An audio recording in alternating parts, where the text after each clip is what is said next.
Toute écriture est inspirée de Dieu et utile pour enseigner, pour convaincre, pour corriger, pour instruire dans la justice, afin que l'homme de Dieu soit accompli et propre à toute bonne œuvre. 2 Timothée 3, 16, 17. Dans son grand amour, le Seigneur Jésus-Christ nous a donné ce livre pour nous rendre parfaits.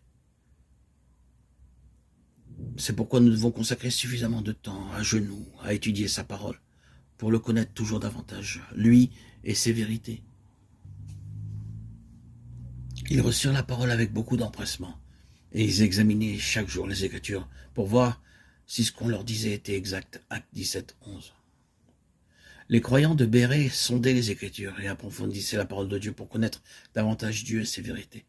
Dans ce but, nous devons utiliser tous les livres de la Bible.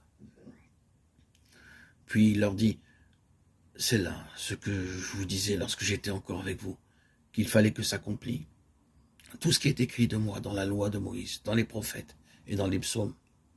Luc 24, 44. Bien que dans l'événement relaté dans Luc 24, 13 à 35, ce soit le Seigneur Jésus-Christ lui-même qui enseignait ses disciples, néanmoins, ils ne purent pas comprendre alors. Mais lorsqu'il ouvrit leurs yeux à l'entendement, ils le reconnurent et ils comprirent ses souffrances, sa mort et sa résurrection.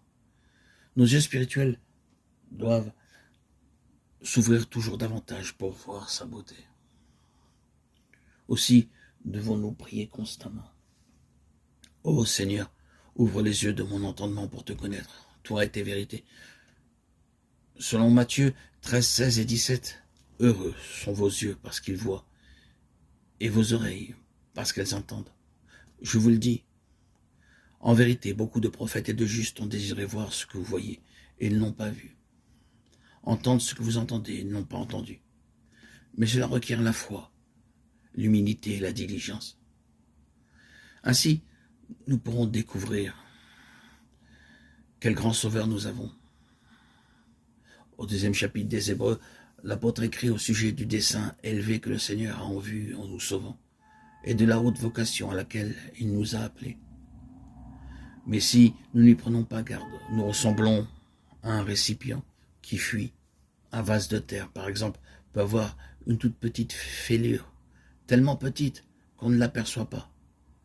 Mais le contenu de ce vase baissera peu à peu, jusqu'à ce que celui-ci soit vide.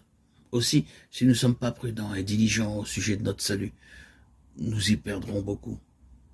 Pour devenir notre sauveur, le Seigneur a dû se vider lui-même complètement. Il a dû quitter son trône et sa gloire, et naître dans une crèche.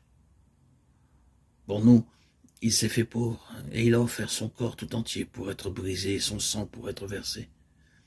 La puissance qu'il a manifestée pour devenir notre sauveur est bien plus grande que celle qu'il a manifestée pour créer et maintenir la création tout entière, et que celle qu'il manifestera ensuite pour la détruire. C'est pourquoi même un seul croyant est bien plus précieux à ses yeux que tout l'univers.